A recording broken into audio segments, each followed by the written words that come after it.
at least water resources. But I think these concepts can apply to pretty much any engineering or scientific field right now. How we take data and translate those into decisions and really sort of change in action at the ground level, as we navigate through complexity and uncertainty. So the topic is pretty high level, but I'll be sharing some insights and some case studies from my work as a water resources engineer.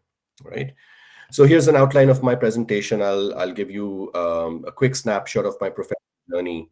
And I think the key takeaway for me was to share, how I felt when I was in your position. I graduated from BITS in 2001. So, whatever, 25 years ago, I was in your shoes and kind of looking at my courses and wondering, what do I do with all this? Is this really going to be useful? How do I structure my life, my career? So we'll sort of touch on some salient aspects of my professional journey, talk about the decision-making framework that sort of applies to the kind of problems, the projects that I'm working on, some industry trends, especially in specific to data and the digital transformation that we're seeing globally. I'll have a couple of case studies, one that we will dive a little bit more in detail, and then the other is sort of a high level, just a overview of some work we're doing with digital data sets and some key takeaways, and then we'll have hopefully plenty of time for questions and answers. All right, so as I said, I graduated from BITS Pilani in 2001. This is my, I was second sem PS, so this is just a snapshot of the last set of courses I did in my first sem, BE in civil engineering. And as you can see, when I was graduating, my degree was of course in civil engineering, but my interest was really in interdisciplinary research. I had taken some courses in GIS, in fuzzy logic and applications, machine, I was interested in machine learning, systems engineering. So I was looking for something where I could combine the sort of the core curriculum I had taken in civil engineering, but delve deeper into data analytics and especially, optimization technology. So my special project with Professor Rajiv Gupta, who's still at BITS, and I was very happy to meet him this December, was on the application of genetic algorithms to a GIS-based transportation system. And I still remember, we applied this genetic algorithm and did some optimization, and the algorithm worked, and we had an answer, we had a solution. But Dr. Gupta's final question, which was, kind of left me flummoxed, was he asked me, why did you use these specific set of parameters for this genetic algorithm? And my answer was, well, sir, we tested it and this worked. And so, we just ran with it. And, there was a few seconds of silence, and he said, well, that is unacceptable.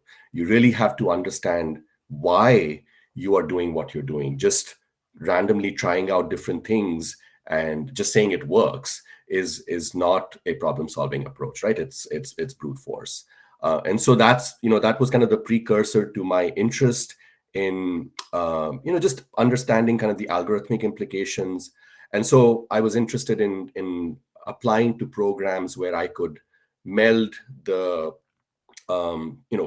take computational methods and apply them to the field of either civil engineering or transportation or environmental. I was pretty broad brushed in my application.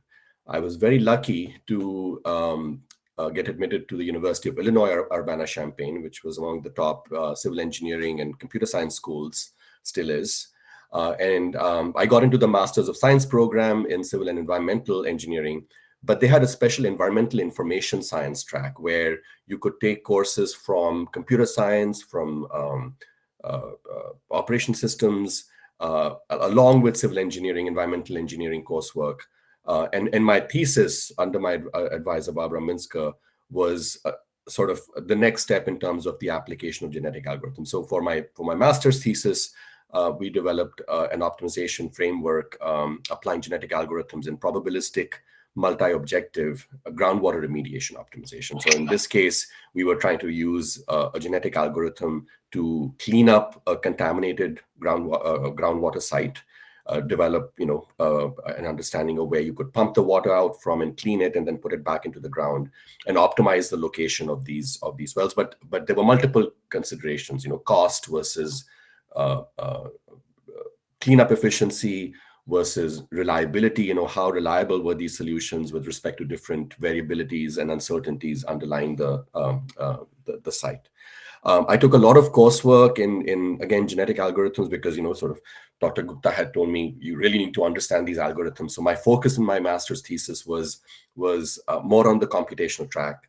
But when I wrapped up my master's thesis, I was applying for jobs, and I realized that I kind of had swung in the other extreme, and I didn't really understand the underlying issues. How do I take these algorithms and apply them to real world challenges? I didn't have enough background in hydrogeology and geology and water resources and groundwater modeling, and so I continued with my PhD in the same department with the same advisor.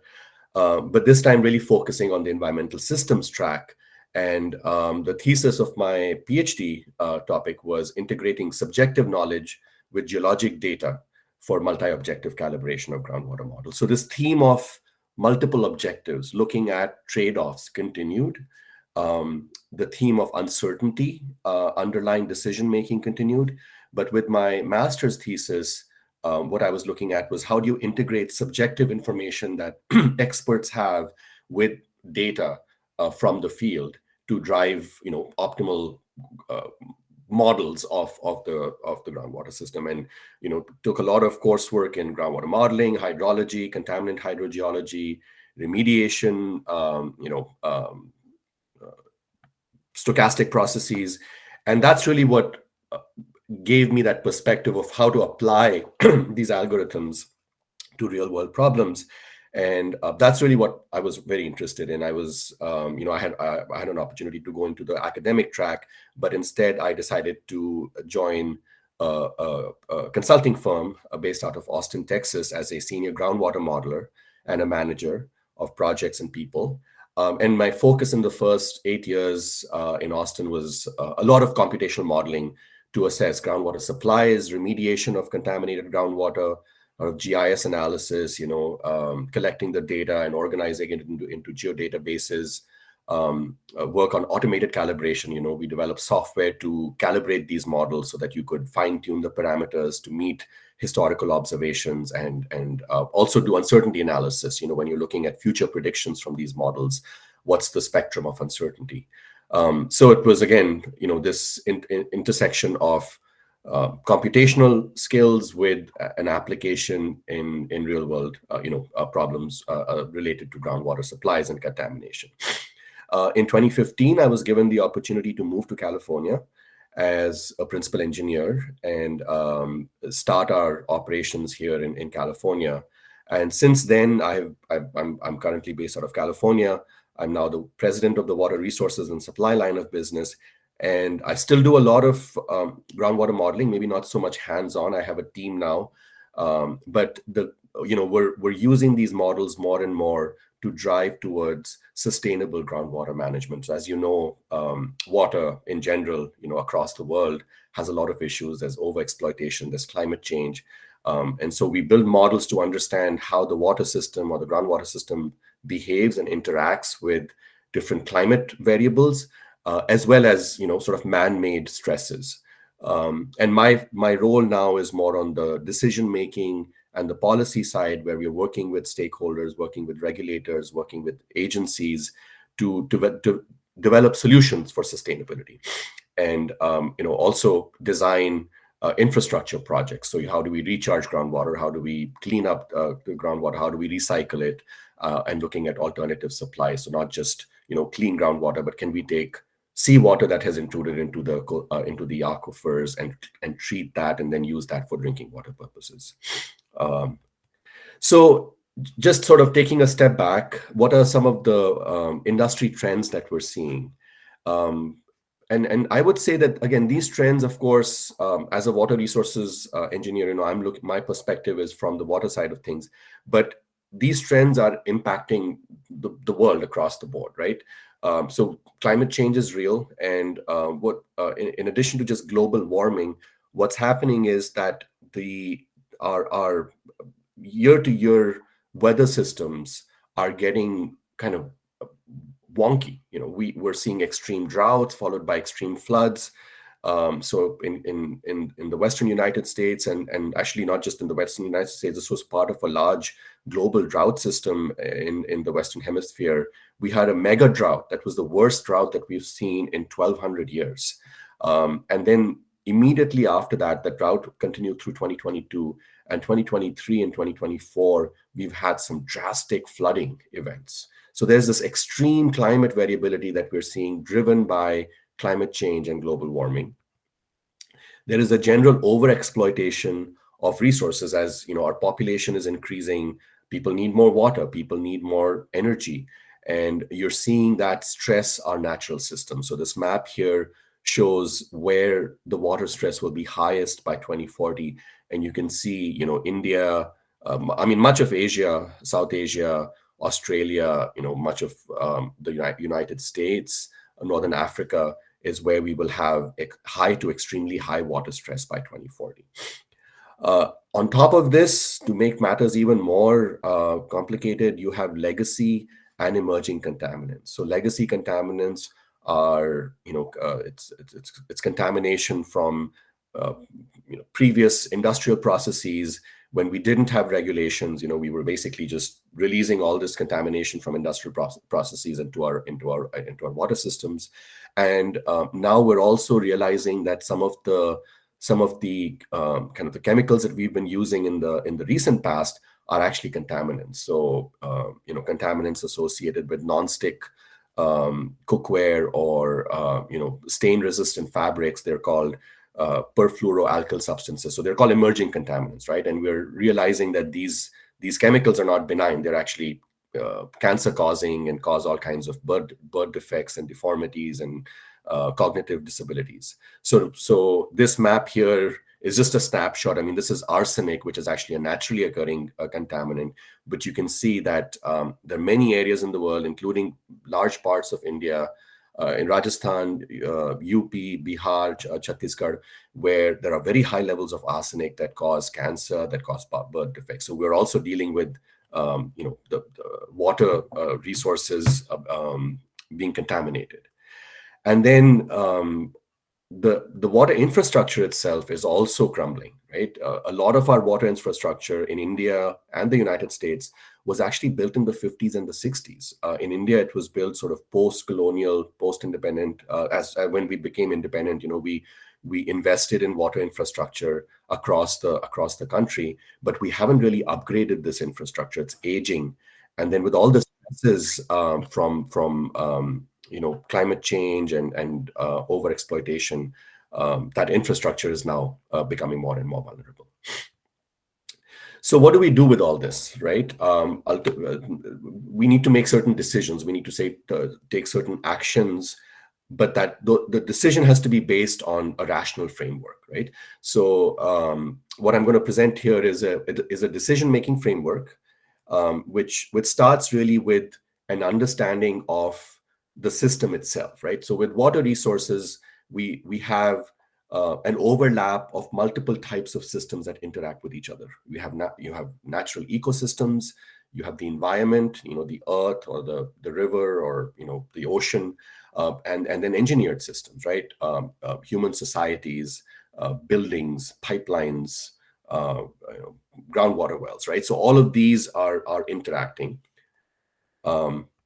And then we have stakeholders. So the stakeholders would be us. We as the users of water or water resources, we're interacting with these complex systems. We have regulators, we have industry. Industry also needs water, and then we have management agencies that are trying to sort of control the system and keep it sort of within reasonable bounds. So there is this process of interaction. We exploit the natural system. The natural system, of course, interacts with us and then gets affected by our action.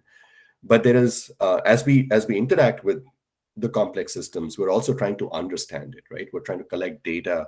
We're trying to increase our knowledge of that underlying system, and ultimately build models. And models help us not just understand the system, but predict it. What happens if we do something different in the future? Can we improve that system? And what we are trying to do with this understanding and interaction is drive towards decisions and actions towards some kind of a future state that is sustainable, resilient, equitable, economical, right? So we're trying to balance the environment with our engineered systems, with the stakeholders, as well as the natural habitat that exists. Now, what are the challenges to this decision-making framework? First of all, there is just the underlying complexity, right? We don't perfectly understand the natural systems. We have representations and conceptualizations, but we don't measure every single cell or every single atom out there in the natural system, and so there's uncertainty. There's difficulty in understanding and formulating how these systems behave, right? So there's uncertainty across the board. There's uncertainty in our understanding. There's uncertainty in the decisions and the actions that we need to take. We don't know if we make a policy, if it will be implemented in the future. If the government changes, will we have funding? Will we have the political process to drive towards those actions? And then oftentimes we have uncertainty in the future state with climate change specifically. We don't know what global emissions are going to look like in 20, 30, 40 years. We have a range, but it's really uncertain in terms of where we will land as a society, right? So there's the difficulty in the understanding of complex systems. There's uncertainty, and then because we have multiple stakeholders and different stakeholders have different values, there are multiple competing objectives. If you are a farmer who's using water from a river or pumping groundwater, your core interest is in utilizing that resource. But if you're a fish in that river, or you're a tree that depends on the groundwater, then your interest is in preserving that water in the natural habitat, right? If you're a regulator, you're trying to minimize those impacts. If you're if you're a data center that needs water, again, your interest is in taking that water and cooling your data centers, right? So there are these multiple competing objectives, which leads to trade-offs. So invariably, we need to look at trade-offs across different competing objectives.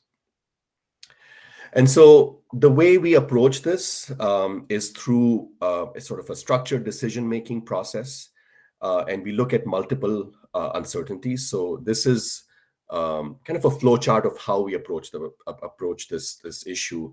Of course, formulate the problem, develop some objectives, right? So the stakeholders come together and say, okay, here are our objectives. Our objectives is to use a certain amount of water to have economic development for agriculture or industry, but we also want to preserve the environment. We don't want to impact the environment. Invariably, you have to start looking at alternatives to get to those objectives. And the way you test those alternatives is by developing models, right? So these models integrate, climate data with hydrology, with the ecosystem. We're also looking at economic demand models, and ultimately you kind of translate into operations and planning models to help you drive sort of future decisions. You look at trade-offs. You may need to optimize certain decision variables, and ultimately you take decisions and actions. And of course, that cycle continues, right? Because no decision is ever perfect. And you see how the system reacts to those decisions and actions. And then you again collect more data, and there might be additional problems that then puts you back into this loop. And of course, the key is to have stakeholder input, right? It's the times when an agency or a regulator could just come in and say, this is what we're going to do. Here's your policy, go do it. Those days are in the past. We have a lot more engagement and interaction from stakeholders. The media is very involved, and so it's really important to take all those stakeholders into account. It's easy to make a decision if it's just one person, but with these multiple competing demands, it becomes more and more complex. So I have a question. Sure. You mentioned that stakeholder engagement is crucial in complex environment settings. Yes. So my question is like, how has data analytics contributed to transparent decision making in such scenarios? Like, how do we ensure it's transparent and some of the stakeholders do not overpower like the other objectives? How do we ensure that? That's a very good question, Komal. So, data is agnostic. Data is coming from the field, of course. And what's important is that the data is shared through um, interactive graphical user interfaces with stakeholders at large. So when we have our stakeholder meetings, we first of all you have to make sure that you have the all stakeholder groups represented in those conversations. So it's very easy for stakeholders with more resources to kind of overpower the conversation, right? They will have more representation. So it's really the responsibility of the planner or the engineer to make sure that you have a wide spectrum of stakeholders represented, and then using interactive models. So this is kind of a snapshot of a model that we use. It's called GoalSim, and what the GoalSim model does is it kind of abstracts the complex system into easy to understand modules, right? So you can say, okay, if you take water from this river, you will be impacting this habitat, right? So it's a visual representation of the connections of your system.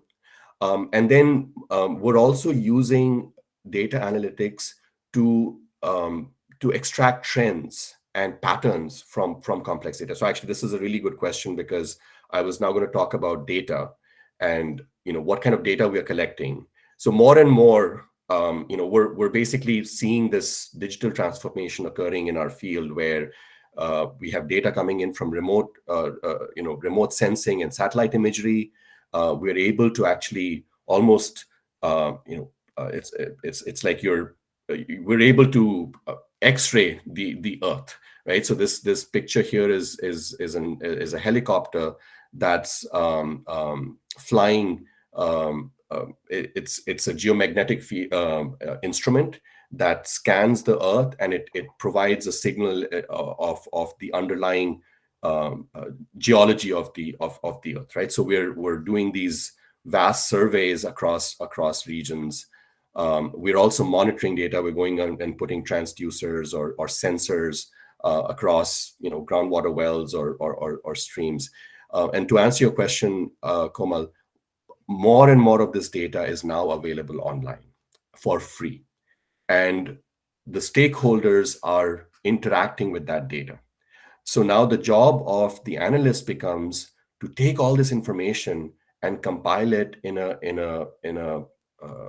format and in a fashion that is easy to digest and is interactive, right? So the key is to ensure that you've got all your stakeholders engaged, and that is not an easy process, by the way. And B, it is to take these really complex data streams and extract key trends and patterns and share them on open platforms with all the stakeholders involved. And this is where we're actually using a lot of AI and machine learning to process the data, look at those trends, look at the patterns, and then share those with the stakeholders. So does that answer your question? Yeah, so it does answer. Like, I just have a follow up question. Sure. Like, there must be some of the stakeholders, like farmers, who are uneducated. So, Mhm. how do we make sure that they understand everything, that how the decisions or the models would impact them? Yeah, that's a very good question again. So you have to choose the right level of abstraction, and you have to choose the right mode of communication, right? So the farmers don't need to understand the details of the model or the physics underlying it or the mathematics, but they do understand the decisions that are being made and the implications to their livelihoods. And so taking the model results and processing them in a way that is easy to understand and communicate is very important. And you have to communicate in the right framework, right? So if you have farmers who only understand a certain language, then that communication has to be in that language. If they don't have computers, then you have to make sure that this information is on brochures or pamphlets that can be then distributed to them. A lot of the stakeholder meetings need to be held where the stakeholders are. You cannot expect them to log on to online platforms like we have here. So really the key is to take the data to where the stakeholders are and present it in a format that is understandable and digestible to them, and not necessarily include all the complexity, right? As a modeler, I really want to talk about my models and all the math, the cool stuff that we've done with algorithms and optimization. It doesn't matter. What matters is the outcome and the impact on the stakeholder involved. All right, so these are all really good questions. We'll have some time to talk more about it. I just want to keep moving on. But again, this is a good precursor to where I'm going with this. Data and the models need to support critical decision making, right? So we're not just interested in learning about the system. You're predicting, and you're using that prediction to drive towards decisions. What's happening is that with all the data and the observations that are becoming available, and the computational capabilities, right? We have supercomputers, we have cloud computing.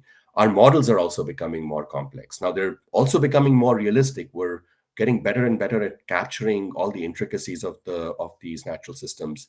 But then it creates challenges in communication, just as Komal pointed out, right? How do we make sure that the stakeholders understand some of these complexities?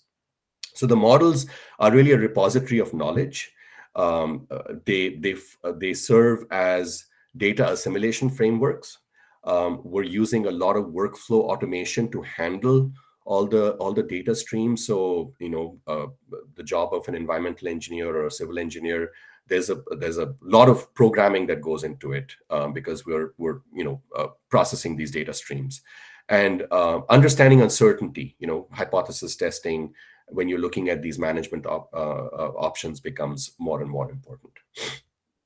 So as a modeler, we're integrating physics, be it hydraulics, hydrology, hydrogeology, with math. You're representing the natural system as mathematical equations. You're programming to sort of handle the data streams and develop inputs into our model. So there's a lot of IT management involved: supercomputers, clusters, databases, GitHub, and there's of course the math of solving the equations themselves.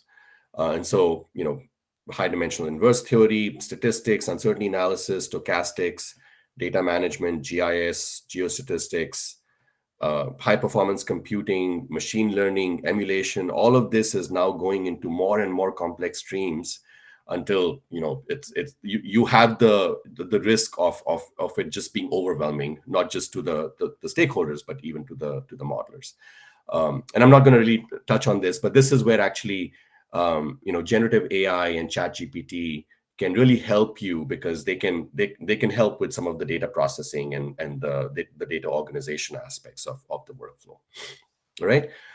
So taking it back to the stakeholder engagement process, and I think this answers some of Komal's questions. Making sure that the decision making is interactive and collaborative, right?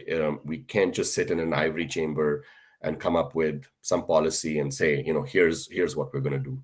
We need to communicate the risk and uncertainty to our stakeholders, and keep things transparent and reproducible. What reproducibility means is that if somebody else goes through the same process, looks at the same data, builds the same models, then they would be coming up with a similar range of answers.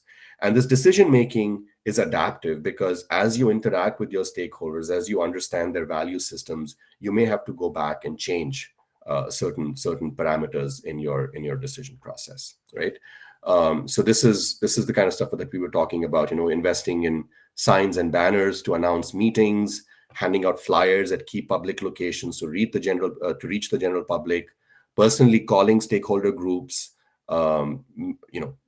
emailing if that's an option, but also physical emailing, post on social media pages. So there is a need to have on the ground people who are translating the technical work into real world decision making and communicating with those stakeholders. So it's not an easy process, but that's really what needs to happen. So I'll present a case study. This is the goal with this case study is, we won't have time to go into a lot of the details in terms of the modeling and the data, but I wanted to kind of step through each of these sort of phases of the decision making process, right? Data assimilation and analytics. Where are we getting the data? How are we analyzing it? And then how are we using the data to model the system? Uncertainty analysis using data and models. No model is perfect, so we have to look at a range of different outcomes, and then going into sort of the framework that we use for decision making. And then at the end, I'll play a video of some really cool work that we're doing, where my company INTERA has partnered with Intel, and we're developing some real-time sensors for evaluation of stormwater risks in urban settings. So we'll look at that video as well at the end. Okay, so the issue that we're dealing with, and this is an issue in several parts of the world, in the United States, in Texas, in California, where I live, in India, around the Delhi area, and in large parts of Uttar Pradesh as well, and as well as Maharashtra and Karnataka, because of over pumping, over extraction of groundwater. So, groundwater is the water that it underlies the earth that we walk on. When you pump that groundwater out of the earth, you have all these clay sediments that get depressurized, and so the water is kind of holding them. Because of the buoyancy of the water, there's internal pressure that keeps the clay formations sort of spread out. But then when we pump this water out, the clay formations collapse, and because of that, the ground subsides. Right. So this phenomenon is called subsidence, and it's a very complex problem, as you can imagine. It depends on where you're pumping the water out from, where these clay lenses are. I mean, we don't have a perfect understanding of exactly where the clays are, and we also don't know which clays will respond in what fashion. All we can measure typically is how the ground is collapsing. So subsidence is a huge issue, and as you can imagine, it creates impacts on above ground infrastructure. So buildings can collapse, pipelines can collapse. You can have cracks and fissures on roads. So this is a big problem in several parts of the world and in the United States, right? So the area that we're looking at is in Texas. So this is where Houston is, in the southeast United States, and this pole here shows how much subsidence, how much the ground has shifted over the last 100+ years, right? So this is almost 15 feet from 1915 to 2020. I think this was in 2023. So this is all because of the depressurization. We're pumping groundwater out of the earth, and these clay formations are collapsing, and that earth, the earth is literally subsiding, and you can see how much it has subsided over the last several years.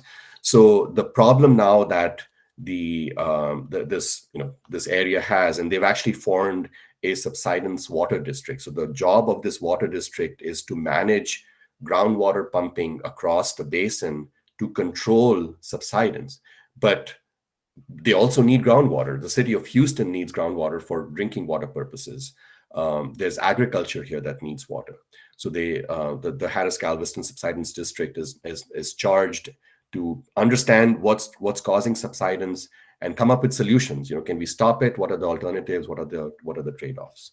So this is just showing a map of where the subsidence is happening and how much subsidence has happened over the last year. I mean, these numbers are in millimeters, but it all adds up over several years in succession. And now I have to say that the subsidence has reduced over the last few years. So as you can see, there was a lot of subsidence early on, but now as we are controlling the system better, the subsidence is becoming less and less. So it's the problem is improving. So that's the problem that we have. What is the data that we have to understand subsidence? So one of the richest source of data available to us is remote sense data, satellite imagery data in the form of interferometric synthetic aperture radar. So these are satellites that fly over the Earth, and they are able to measure the change in groundwater elevation from one flyover to the next, right? So every time they fly over a region, they're able to measure groundwater elevation and measure the change in that groundwater elevation, and you can see what kind of data sets we generate. So it's very high density data, good spatial spreads. The reds are where you see, the ground sinking. There are certain areas, like in the blue, the ground is actually uplifting because of different geologic processes, right? So we have good measurements of what's happening on the ground. So, we also are able to measure, take sort of point measurements. So these are GPS stations, global positioning systems, where we install sort of benchmarks, and then again they communicate through wireless technology, and you're able to measure the elevation at that single point. And you can also, of course, go and do benchmarking. You can go and do surveys and measure the ground surface and do that successively. So we're collecting all this data. And then the most detailed information in terms of the three-dimensional aspects of subsidence is done through what are called extensometers. So these are deep, sort of almost like wells that you install, and you have retractable pipes that can move up and down as the ground is shifting. And again, there's real-time sensors on these, and you can see what kind of data we get. You can kind of see how much different depths are consolidating, are compacting over different periods of time. But then, going back to Komal's question, what do we do with all this data? How do we communicate it to stakeholders? And this is where data analytics becomes really important. We're collecting all this information, but we need to kind of separate it into key patterns and key signals. So this is an example of an algorithm that has been used. Essentially, it's a principal component analysis of the spatial data sets to come up with salient trends, right? So this independent component one is a pattern that is consistent across different times, right? So this IC1 pattern is this red line, and what this shows is that, IC1 is actually the black line here, and so this is showing just a continuous decline. So anywhere where you see high, the red color on this IC1 map is where the areas are just continuously declining, right? So there's a lot of over extraction, that the water is being pumped, the ground is just subsiding. But if you look at IC2, which is, there's some decline, but then it's actually recovering over the last 5 years. So areas with high IC2 scores are areas where you saw a little bit of a decline, but then now they're in recovery, right? So from a stakeholder communication standpoint, they don't want to look at the INSAR data, but if we can generate these maps and say, okay, this is an area where we see continuous decline, this is an area where we see recovery, let's focus on the area that has the continuous decline. We need to do some groundwater management there. That's the kind of information that you need to take to them. Right, so we're using data analytics for subsidence signal processing. And then this data goes into developing models. And what models, most of you hopefully know what models are, but they're essentially representation of reality. So from the real system, we collect data, we abstract the system into sort of conceptual models. Conceptual models then get translated into mathematical models. So this equation here represents how pressure and water in the subsurface interacts with each other. So there are differential equations that show you how things change over time and how different variables are related. And then you take this mathematical model and you develop a numerical model, a computational model that can be used to simulate the real system under different stresses, right? So this is what you would develop on a computer, on a cluster, and then you use the numerical model to test different scenarios, right? So what happens if we reduce pumping in this area? Would subsidence go down by a certain amount? Or if we need to meet a certain amount of water demand, how can we spread our groundwater wells or river discharges to make sure that we don't collapse the ground? So this is an example of the kind of subsidence model that would be that has been built in that area. And so, basically you have a numerical grid. You take kind of the representation of the subsurface and divide it into small sort of elements that can be used to solve that mathematical equation. And you're trying to solve for multiple variables here. What is happening with the water? What is happening with the pressure? How does it then change the thickness of those clays? And then ultimately, how does it relate to deformation of the earth,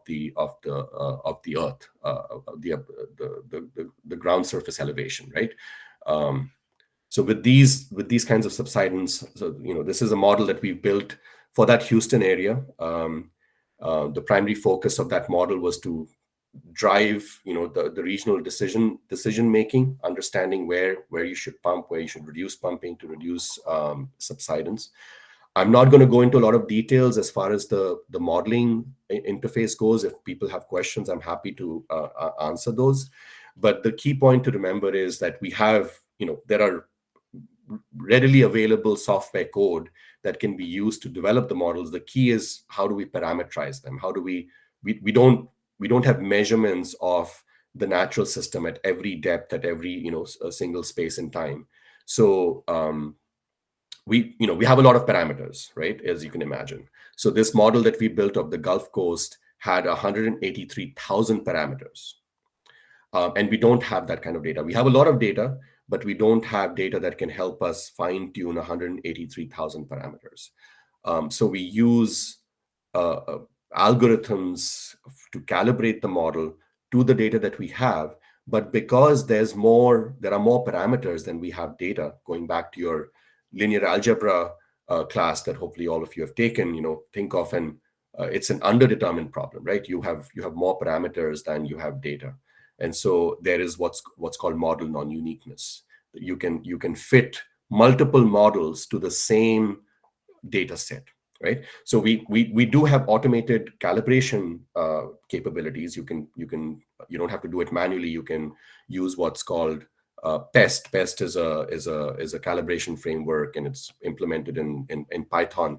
But even PEST struggles with this because of the non-uniqueness, the fact that you have so many parameters and not enough data. So what we do is apply the principle of Bayesian theory. And what that means is you start with a prior representation of your parameters, and you update it to come up with a posterior distribution. And what posterior means is you've conditioned it to the data that you have, right? So this graphic here shows, let's say that this is this is a representation of your observations. The blue distribution here is a probability distribution of your parameters. So for example, for subsidence models, the permeability of the clays is an important parameter. How much do the clays store that water versus release it? The storage of that clay is another parameter. How much recharge, how much water is actually going into the earth is another really important parameter, right? So for all of these, we set up some initial distributions, and then now we have computational capabilities with software like PEST that can essentially do Monte Carlo with linear algebra and come up with a range of parameter values that all equally fit the data that we have, right? And it is fairly computationally efficient. We run it on clusters to develop these ranges of parameters. So now we have not one model, but multiple models with each model fits the data equally well and maybe produces different predictions, right? And then this is just a schematic showing what the range of those parameters look like. These are statistical distributions of the underlying parameters. But the key is running the simulation. So this is that area that we are modeling. These are the different benchmark stations. So we have data, we have observations at each of these points. And then we've calibrated our model to the data. And then because of the non-uniqueness, we have multiple parameters that fit the data, equally well. And then when we run all those models, we can come up with a distribution of prediction. So each of these curves is a prediction of what subsidence is going to look like over the next 10, 20, 30, 40 years, right? And you can see it's not one prediction, it's a range. And this blue line here is some threshold that you're trying to meet to protect infrastructure. So as an engineer, I would say, well, our pipelines, our buildings can tolerate 5 centimeter or 5 inches of subsidence. And so you start talking about risk and reliability. Across all your parameters and your models, you want to have 80, 90% reliability. 80% of your models need to have less than that threshold of subsidence, right? And this is where you start getting into the stakeholder engagement process. So you define protective thresholds. We can use these models to look at impacts under a range of future scenarios. So you say, okay, if we pump this amount, if we pull this amount of groundwater from the earth, here's how much subsidence can happen. And you run these multiple scenarios, you can come up with a probability. So you can say, okay, I can say with 90% probability that there is going to be, 1 foot of subsidence in this area. Then the question becomes, what does that 1 foot of subsidence mean in terms of impacts? So let's say the impact is you have a pipeline. That pipeline is going to burst because the ground is going to get bent. Now the decision that you have is you can reduce the groundwater pumping in that area. Of course, that's a straightforward approach. So that would be called a management action. You can also build a project to bring in new water and say, okay, we're actually going to stop people from pumping, but we're also going to deliver water to the farmer so that they can continue to grow their crops. Or you can say, you know what, we will tolerate this amount of subsidence and we will fix the pipeline. And each of these alternatives has a cost associated with it, a benefit, and a risk. And the risk is, how susceptible it is to that uncertainty that we were just talking about from the model. And so it's really about balancing the cost, benefit, and risk, and presenting the range of projects and management actions. Fixing the canal is what's called mitigation, right? You're mitigating the impact. And you present this to the stakeholders and the regulators. As an engineer, it is not, I present them with a spectrum of choices. I am not the person who's making the decision. I'm doing the analysis, I'm presenting the alternatives, as well as the costs and the benefits and the risks. And that then drives the policy and the management recommendations. And it's very much a balancing act, right? Because there is no silver bullet. And so you look at these trade-offs. So this is an example of a project where we were looking at the reliability of some water supply alternatives. And you can see that there is a trade-off. The more expensive each dot here, by the way, is a project, right? So A, for example, means doing nothing. So it's a zero cost alternative, but it has a very low reliability.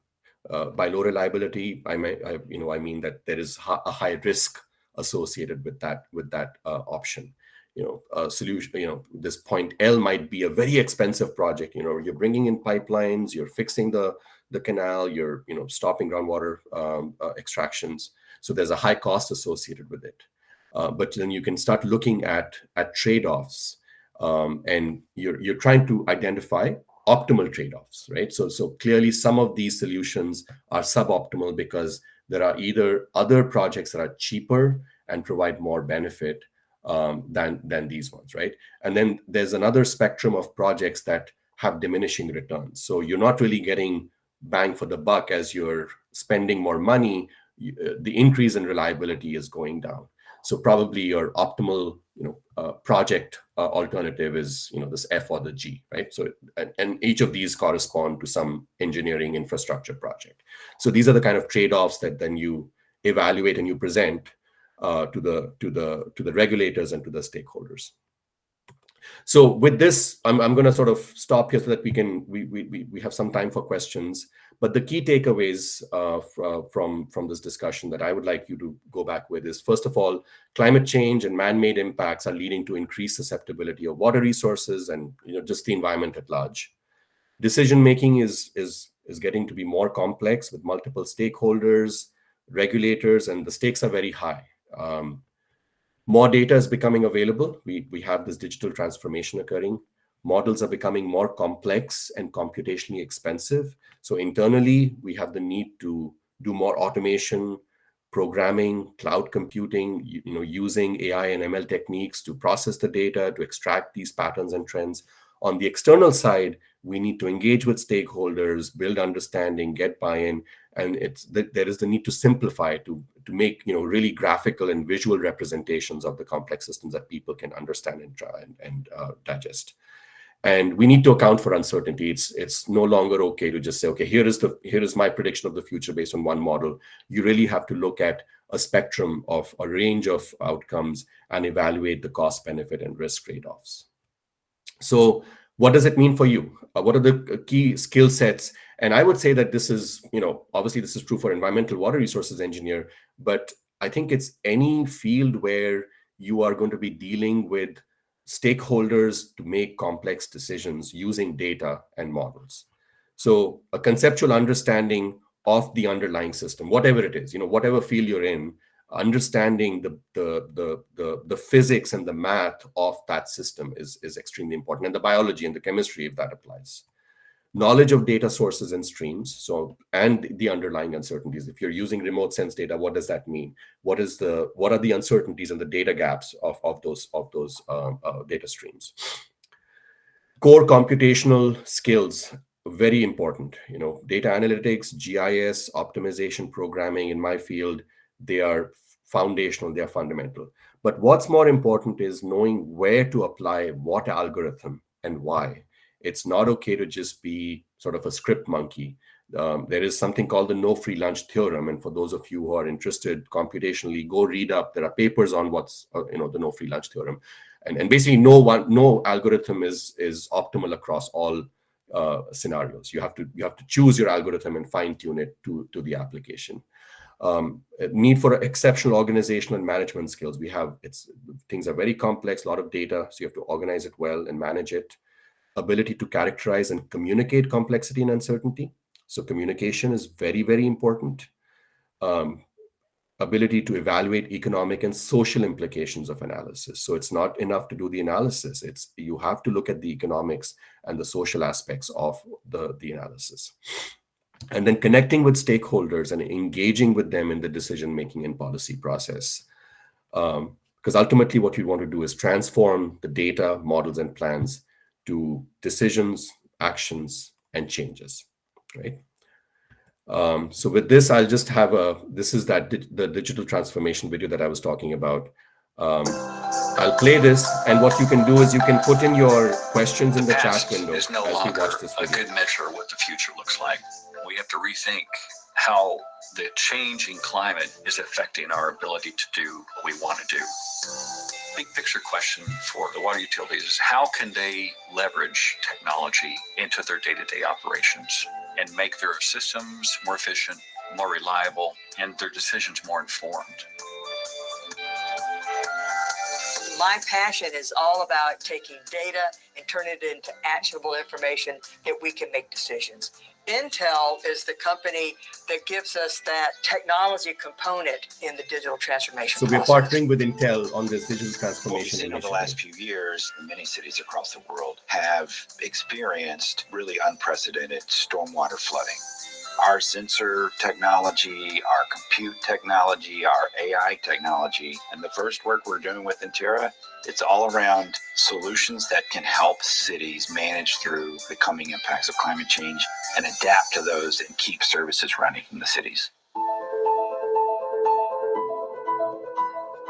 We're trying to help and manage the flooding that they experience whenever there's severe rainfalls in the city.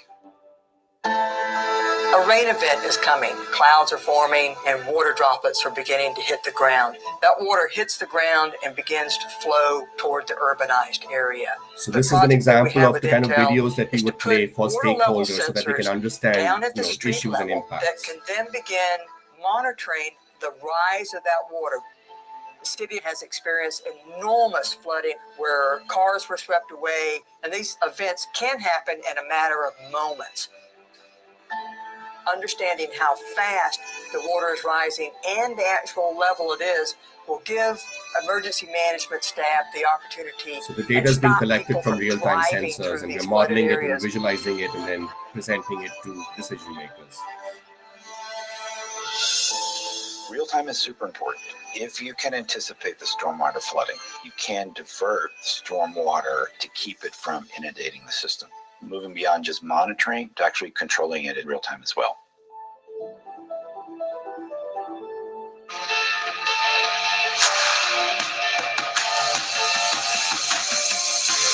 What we really want to do with this project is turn it into smart sensors. And that information now triggers automated action that will avoid an urban flooding problem. This is where Intel is providing us additional technologies that will be used to build the database system and the application system. The question is now, what do we do with all that data? And that's where INTERA kicks in. Our analytics help you make sense of the data and also to make decisions based on the data. What I see happening 20 years from now is that there'll be many cities that will have sensors, making sure that we help them reliably provide water supply to the customers that they serve.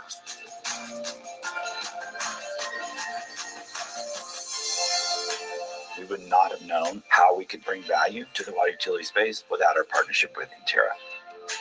We can make massive impacts in the transition from carbon-based economy to something more clean, renewable, and certainly more resilient.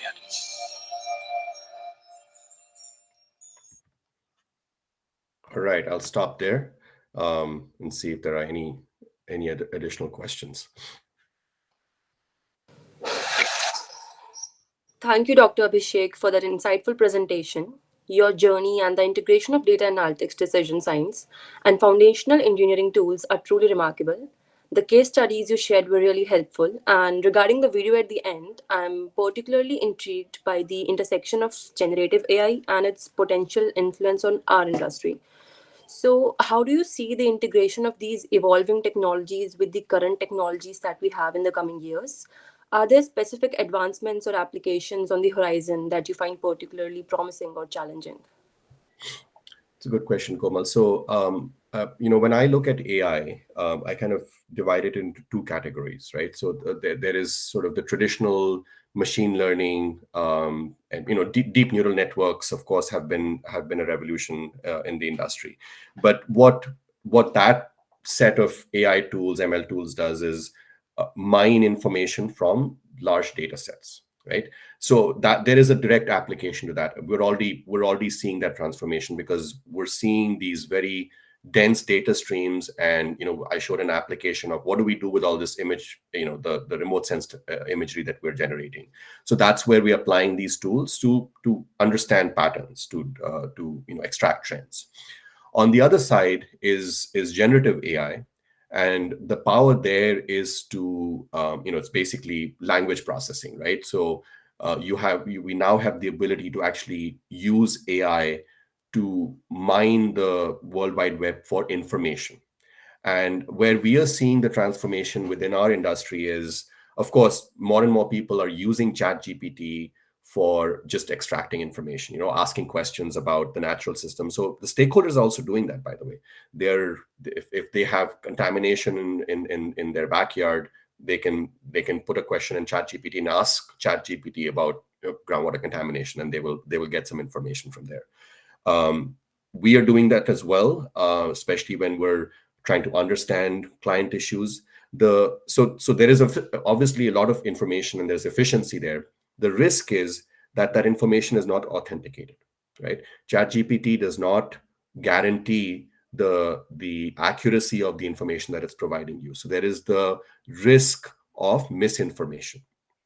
And now we're competing potentially as the expert in the field. We might be competing with information that some regulator or the stakeholder might be getting from a chat GPT bot.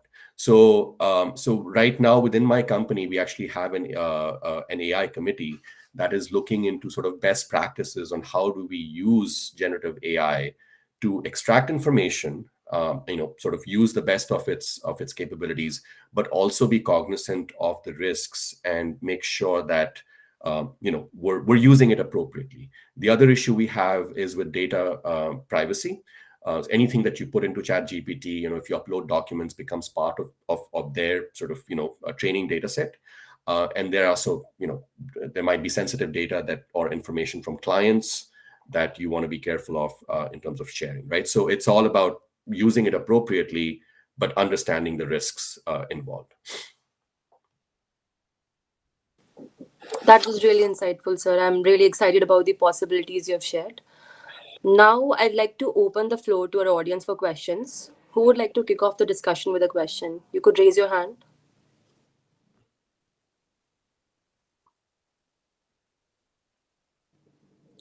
Okay, so we'll take the question from Rishikesh first.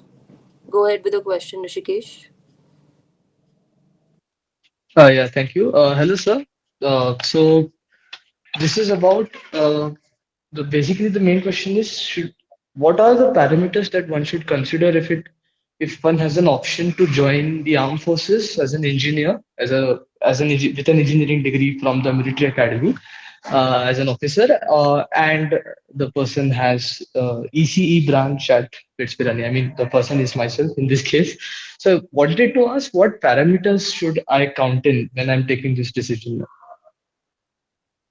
Yeah, that's a very broad question, Rishikesh. I guess in terms of parameters, I mean, I don't know the details of the job offer. So obviously there is the kind of the basic questions like salary and what kind of work that you would be doing. But at a very high level, I would say that at this stage, what you want to be looking at is growth potential. So if you take on this job, this position, what does it lead you into kind of the next phase, right? Does it give you the kind of experience and exposure that you need to get to the next level in whatever you want to do? I mean, if you want to be more technical, does it give you the exposure to learn those skills to get to the next sort of technical level? If you want to go into management, if you want to go into um, uh, communication, is it giving you that exposure? So I would suggest doing some internal introspection in terms of what you want to do with your career. And at this stage, I would prioritize experience and exposure over just sort of salary ranges, because it's like investment, right? You put in a small amount of money today, you're playing with time, you're trying to grow. It's all about growth.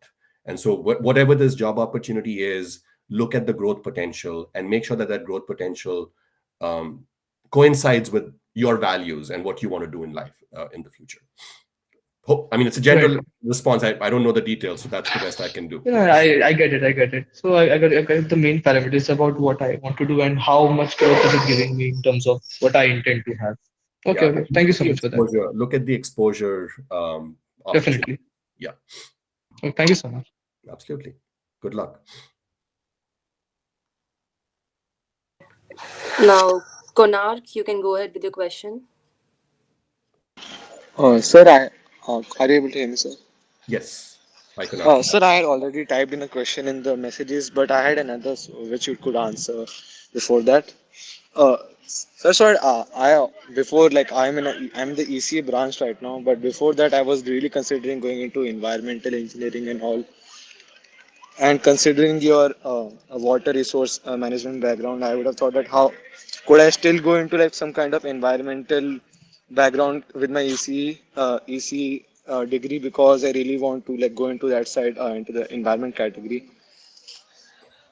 Absolutely, Kunal. So, as you could see, with the sort of the digital transformation that's happening, the tech industry, if you could mute your, there's a lot of background noise right now. So there's a lot of interest in sustainability within the tech sector. So, Facebook, Google, Microsoft, all of them have sustainability and what's called ESG, economic, social governance, indicators. And so you could be in the tech sector and focus on helping them become more sustainable, become more environmentally, uh, have less environmental impact. There's also the opportunity to partner with environmental professionals. So that partnership between Intel and my company is an example. And then there's certainly, I mean, if you have the computational background, you can certainly take additional coursework that allows you to apply all those computational techniques in the environmental field, right? So your focus might be in developing computer platforms, hardware platforms, or software in the arena of environmental sciences, right? And there are companies who do that in India and globally. So it's I my career has been very, very interdisciplinary, and I've been able to move kind of from one field to the other by looking at that overlap and looking for opportunities where you can take something that that you've learned and apply it to a field that you're interested in.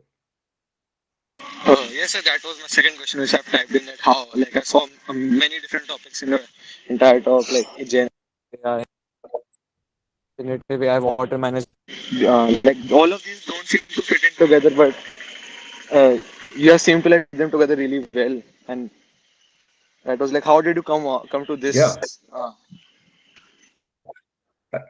Yeah, so I think my journey was I started off being very interested, so just intellectually interested in the algorithmic aspects of whatever it was, genetic algorithms, machine learning, neural networks, right? So there was a curiosity and a fascination with the algorithms, but then I hit a wall because I realized that I also wanted to apply these tools to something that was meaningful.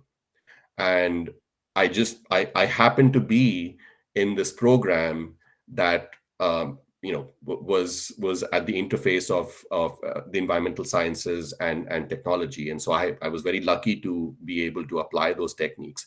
But that was sort of the story I shared after my master's thesis. My master's coursework was, I mean, I basically took like a bunch of computer science courses and AI courses and genetic algorithm courses.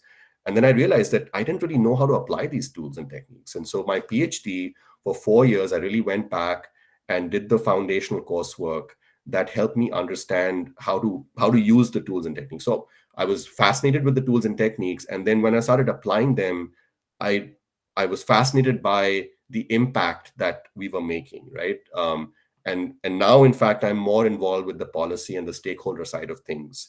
The AI techniques have become tools that we can use to answer questions and solve problems. So at the end of the day, my fascination is trying to solve complicated, complex problems.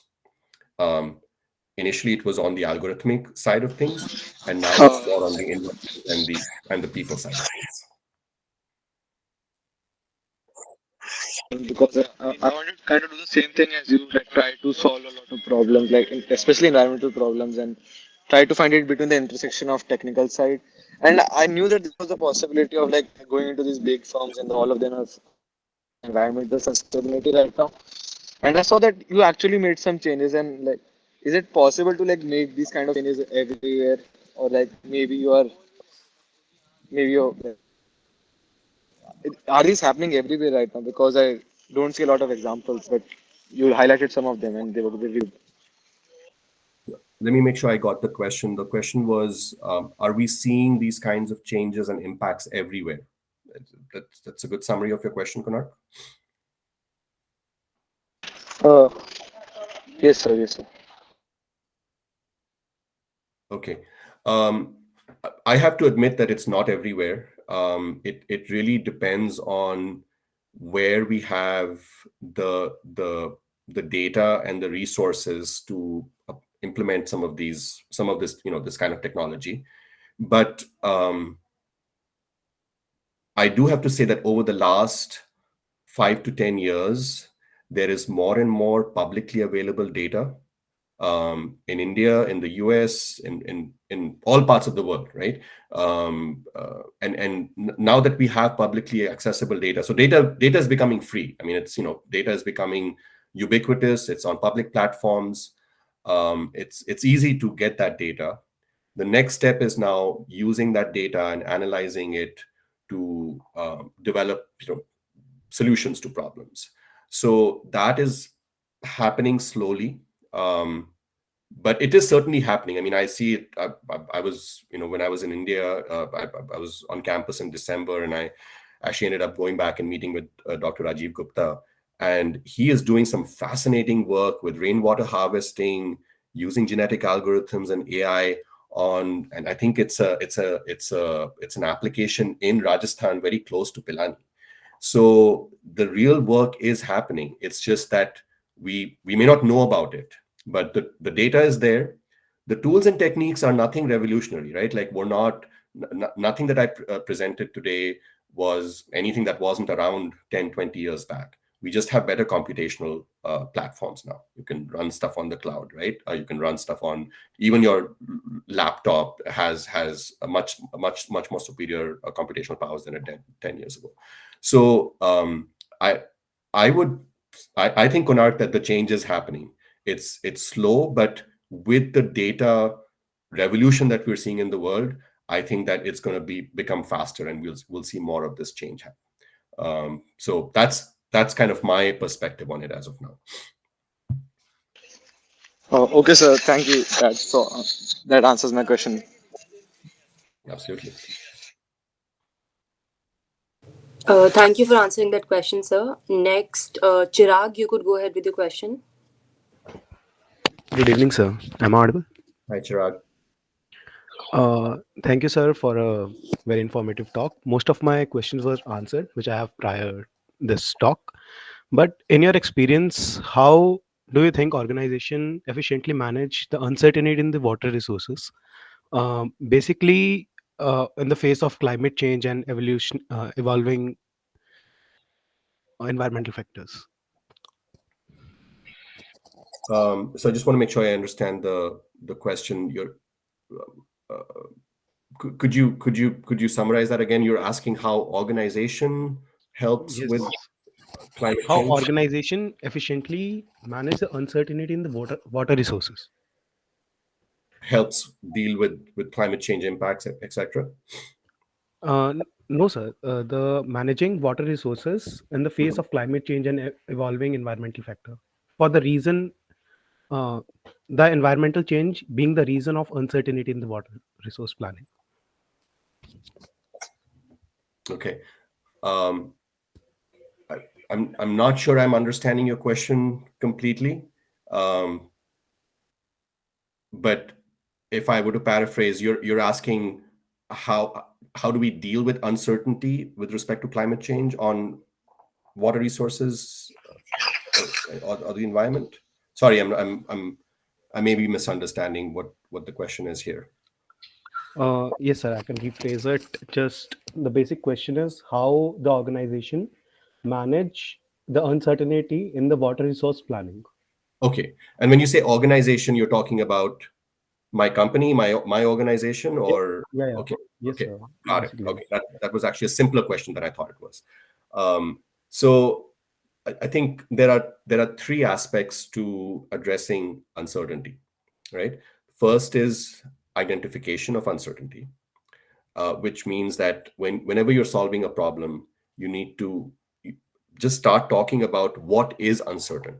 What are the important drivers of the decision that you're making that are uncertain? So, for example, climate change. When we're talking about future, let's say I'm working for a client where they're a agriculture group in in the Central Valley of California, and they're looking at availability of future water for their agricultural production. So we build a model and we say you'll have X cubic kilometer of water available in the future. but there is uncertainty there, right? There are all these drivers of water availability that can change in the future. The rain is going to look different. There's going to be higher temperatures, etc. So right away we start by saying that here are the key uncertainties in your system. So first step is identification. Second step is characterization.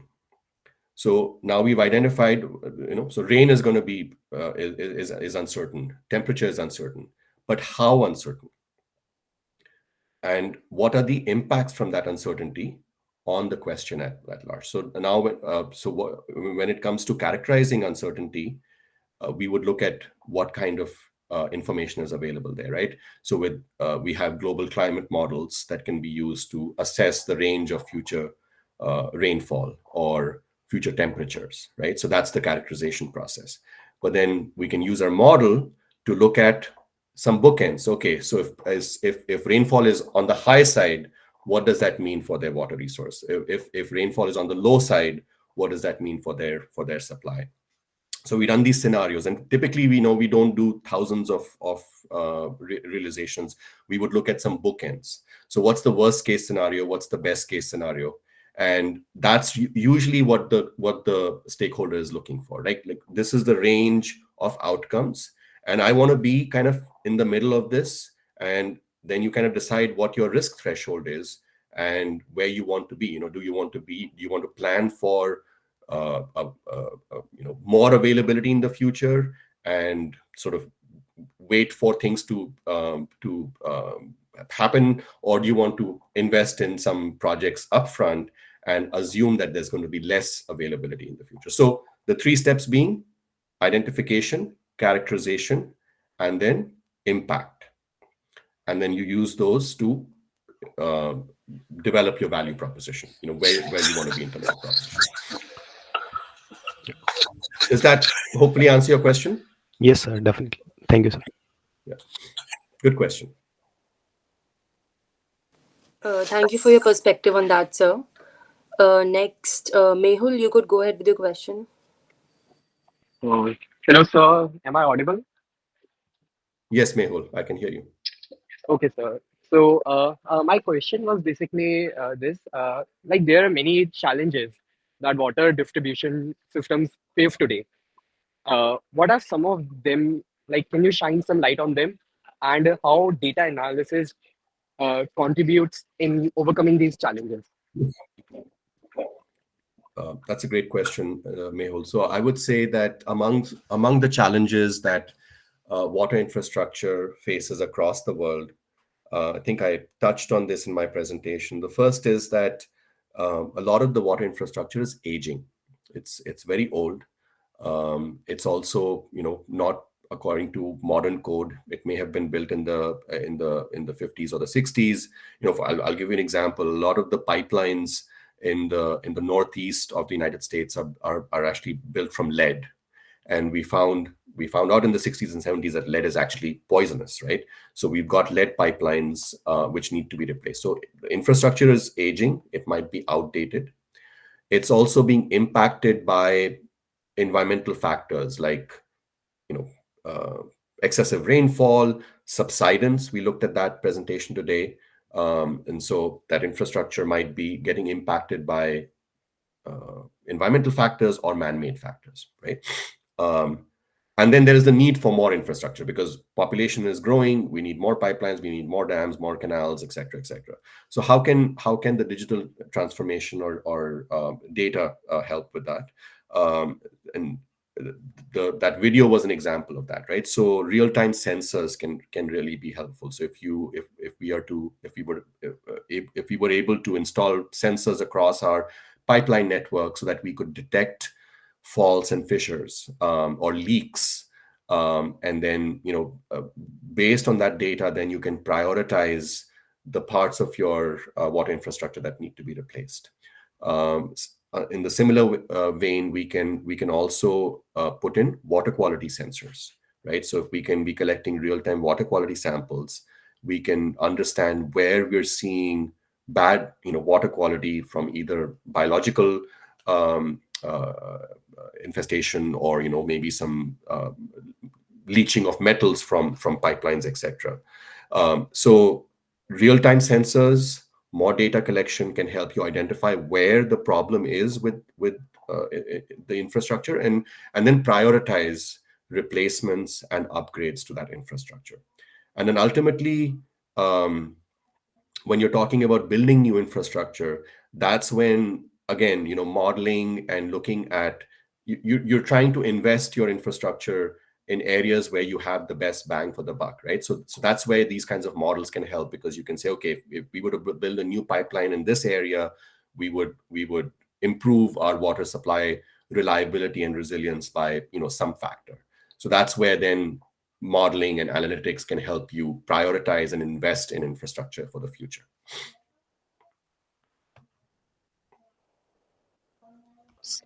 Thank you so much, sir. That was very uh, helpful. Absolutely. Thanks for the question, Mehul. Sir, I appreciate the depth you've added to the topic. Before moving on to the audience questions, I had a question. We talked about abstraction in the presentation. So, abstraction must lead to missing out on some important details. So, like, how do we decide that what is the appropriate level of abstraction for a particular model?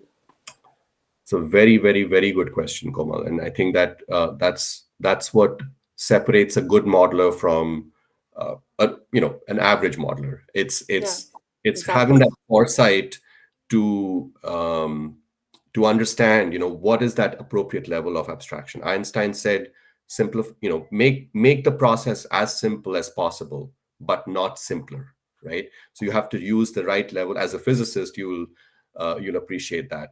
And for me, the before we start the modeling process, before we do any kind of abstraction, what's important is to understand what the model is going to be used for, because no model can answer all questions.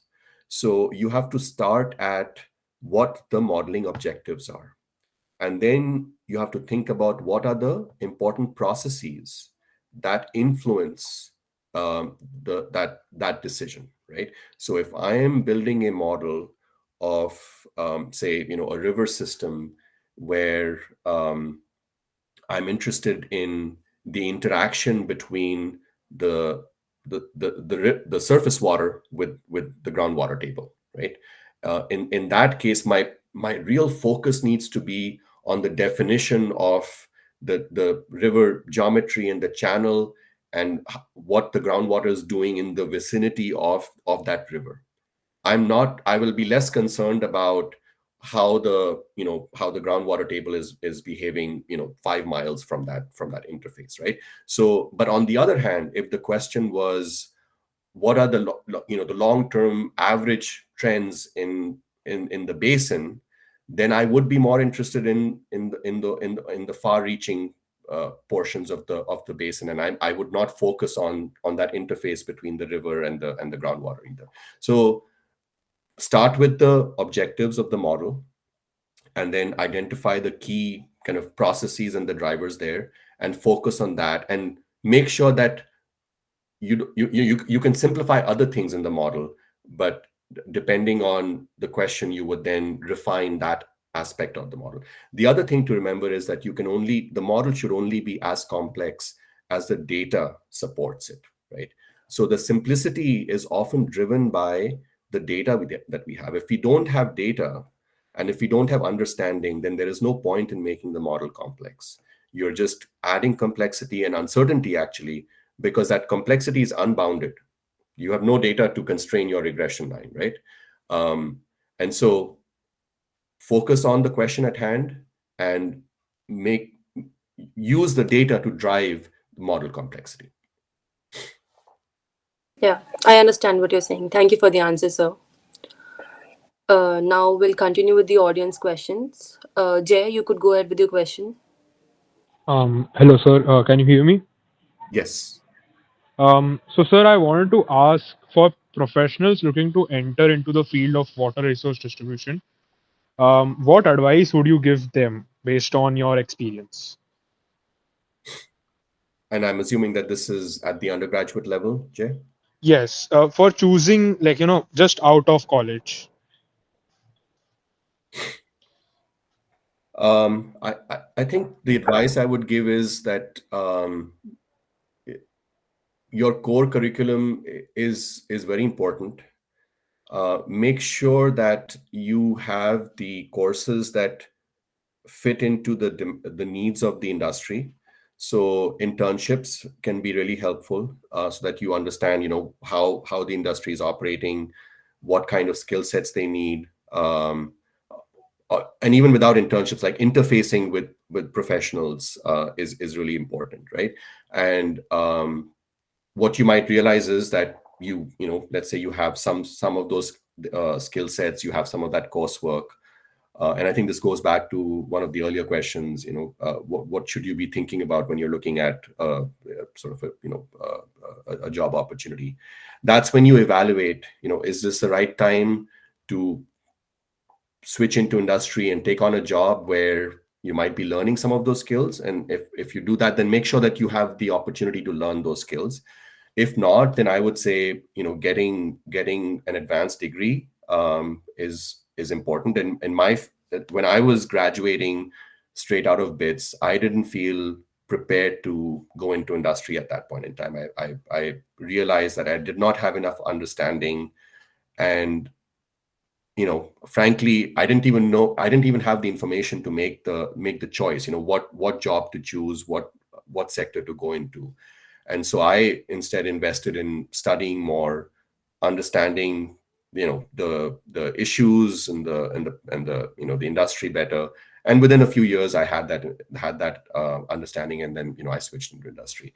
So I think the most important thing you can do is interface with professionals and people who are in the industry that you're interested in. Talk to them, spend time with them. Internships are great. I mean, this kind of interaction is awesome. I'm, by the way, totally available to answer any questions subsequent to this session. You can email me. I'm more than happy to give you any kind of career advice I can, or connect you to people. So I connections, and understanding, I think is very, very important. And you can do that by taking on a job, or you can do that by just diving a little deeper and getting more sort of advanced education. Thanks a lot, sir. That helped me.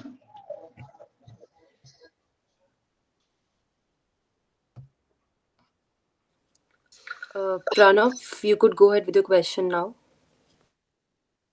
Hello, sir. Hi, Pranav.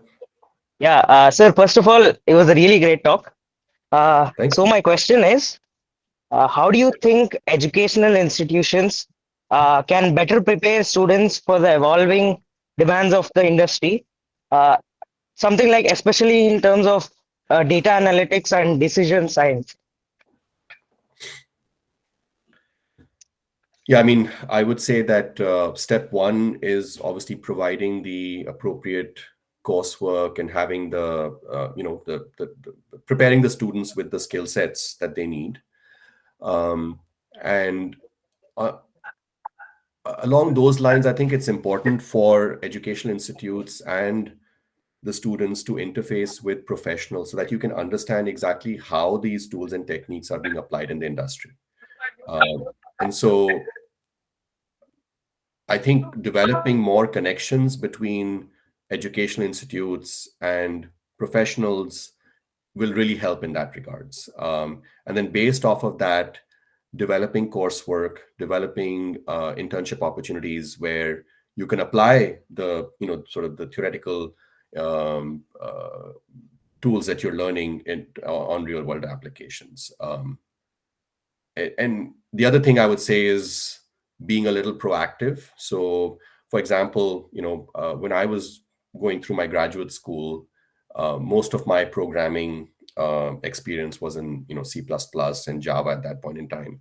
But even then, the industry was transforming, and Python was becoming more and more the norm. And we were a little behind the trend on at the university level. Um, so just sort of having that forward looking perspective and understanding where the industry is going to be in 2, 3, 4 years, because really, we're trying to graduate students who will be ready for that next sort of set of skill sets, right?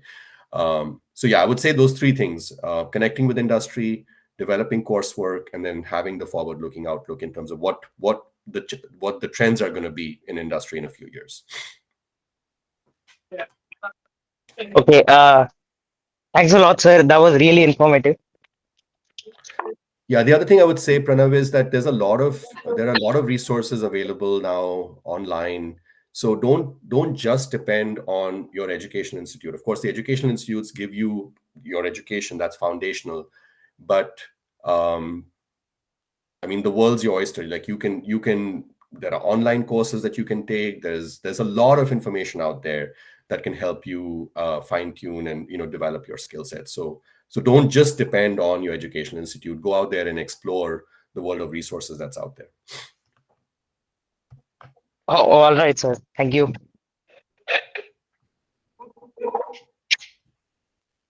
Thank you for the answers, sir. I don't see any more raised hands in the audience, so I think that was all from the audience end. And you have captured the essence of the topic perfectly, sir. And we extend our sincere gratitude to you for sharing your expertise with us today. And thank you for joining us in this engaging discussion. And as we conclude, I would like to express our appreciation to the audience for your active participation. And please take a moment to provide your feedback on the event through the link shared in the chat box. And the synopsis and recording of today's talk will also be made available later on. And Bits Embryo remains committed to organizing more such insightful talks, and we hope to continue receiving your support in the future. Thank you all for your time, and we wish you have a wonderful evening ahead. And we wish you have a wonderful day ahead, sir. Thank you, and thanks again for the opportunity, Bits Embryo, and thank you all for your time and great questions. I really enjoyed the session. Looking forward for more interactions. And please reach out if you have any additional questions. Komal can provide my email. I'm more than happy to stay connected. Sure, sir. It was really nice having you. Have a good night, everybody. Take care. Thank you, sir. Thank you so much, sir.